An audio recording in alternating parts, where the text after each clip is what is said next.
অবশেষে মেটা বা ফেসবুকের বিরুদ্ধে কঠিন স্টেপ নিতে যাচ্ছেন মোদি সরকার। কারণটা হচ্ছে কিছুদিন আগে আপনারা তো জানেন ছাত্র বিরোধী আন্দোলন হয়েছিল ভারতে, এবং সেই সময়ে কিন্তু ভারত সরকার অর্থাৎ মোদি কিন্তু কয়েক মিনিটের একটা সেলফি ভিডিও কিন্তু ফেসবুকে আপলোড করে। সো আপলোড করার পর অর্থাৎ ছাত্র জনতার উদ্দেশ্যে কিন্তু কয়েক মিনিটের একটা সেলফি ভিডিও কিন্তু সামাজিক যোগাযোগ মাধ্যম ফেসবুকে তার জন্য অফিসিয়াল ফেসবুক পেজটা আছে সেখানে কিন্তু আপলোড করে। সো আপলোড হওয়ার কিছুক্ষণ পরে কিন্তু কারিগরি ত্রুটি দেখিয়ে সেই ভিডিওটা কিন্তু রিমুভ করে দেওয়া হয়, যেটার কারণে কিন্তু মোদি সরকার খুবই মানহানি হয়েছে এবং খুবই অপমানজনক তার কাছে মনে হয়েছে। কারণ দেখেন তখন কিন্তু তাদের যে পরিস্থিতি ছিল ভারতে সেটা কিন্তু খুবই ক্রিটিক্যাল অবস্থায় ছিল। সো ছাত্ররা কিন্তু চাচ্ছিল মানে ব্যাপকভাবে মানে প্রকটভাবে কিন্তু এই আন্দোলনটা আসছিল। এই অবস্থায় কিন্তু ছাত্রদেরকে সান্ত্বনা দেওয়ার জন্য বা ছাত্রদের একটা মেসেজ দেওয়ার জন্য কিন্তু সেই ভিডিওটা পাবলিশ করছিল। কিন্তু ফেসবুকে কিছুক্ষণ পরেই কিন্তু মানে এই ভিডিওটা পাবলিশ করার পর মুহূর্তের মধ্যে ভিডিওটা কিন্তু ভাইরাল হয়ে যায় এবং কয়েক মিনিটের ভিতরে কিন্তু মিলিয়ন ভিউ কিন্তু চলে আসতেছিল সেই ভিডিওতে। কিন্তু কয়েক ঘন্টার পর বা একদিন পরেই কিন্তু ভিডিওটাকে রিমুভ করে দেওয়া হয়। এবং সেটা কেন রিমুভ করে দেওয়া হয়েছে এটার আনুষ্ঠানিকতা জানার জন্য বা প্রপার এক্সপ্লেনেশন দেওয়ার জন্য কিন্তু ফেসবুক প্রতিনিধি দলকে কিন্তু তলব করেছিল ভারত সরকার। এবং ফেসবুক যে প্রতিনিধি দল আছে তারা কিন্তু ভারতে আসছিল এবং এটার কিন্তু একটা ব্যাখ্যা দিছে, সেটা হচ্ছে কারিগরি ত্রুটির কারণে হচ্ছে তারা ভিডিওটাকে রিমুভ করে দেয়। যদিও পরবর্তীতে আবার এই ভিডিওটাকে রিস্টোর করে তার ফেসবুক যে পেজটা আছে সেখানে কিন্তু ফিরিয়ে দেওয়া হয়, বাট ততক্ষণে কিন্তু অনেক লেট হয়ে যায়। এই আন্দোলনটা কিন্তু আরও ব্যাকওয়ার্ডভাবে প্রকট হইতে থাকে। সো এই ভিডিওটা এই মেসেজটা যদি স্টুডেন্টরা আরও আগে পাইতো তাহলে হয়তো এই আন্দোলনটা ভারতের এত ক্ষতি হইতো না, এরকম কিন্তু আশঙ্কা করতেছে ভারতের বিশ্লেষকরা।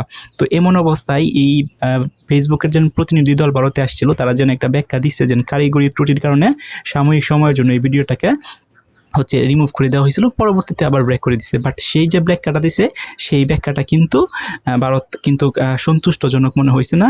এইবার কিন্তু ভারত নড়ে চড়ে বসেছেন এবং ফেসবুকের সিইও অর্থাৎ ফেসবুকের যে প্রধান আছে মার্ক জুকারবার্গ, উনি যদি প্রকাশ্যে ক্ষমা না চায় তাহলে কিন্তু মেটার বিরুদ্ধে আইনগত ব্যবস্থা গ্রহণ করবে, এমনটাই জানিয়েছে মোদি সরকার। এবং মোদি সরকার কিন্তু রাইট নাও এখন খুবই নড়ে চড়ে বসেছেন অর্থাৎ ফেসবুকে যেন এরকম অ্যাক্টিভিটিস করবে। কারণ তারা মনে করতেছে 144 কোটি মানুষ রাইট নাও, তারা যে দাবিটা করতেছে যে 144 কোটি মানুষ হচ্ছে অ্যাক্টিভলি এরকম একটা পার্সনকে তারা হচ্ছে নিজস্ব মতামতের মাধ্যমে রাষ্ট্রীয় প্রধান বানাইছে। এবং ওনার ফেসবুক পেজের যে ভিডিওটা আছে, কেন ফেসবুক শুধুমাত্র ওনার ফেসবুক একটা গুরুত্বপূর্ণ, তাও আবার যে সময় উনি পোস্টটা করে বা স্ট্যাটাসটা দেয় বা এই ভিডিওটাকে আপলোড করে তখন কিন্তু একটা গুরুত্বপূর্ণ মুহূর্ত ছিল, মুভমেন্ট ছিল, সেই সময়ই কেন মোদির সেই ভিডিওটাকে অপসারণ করা হলো।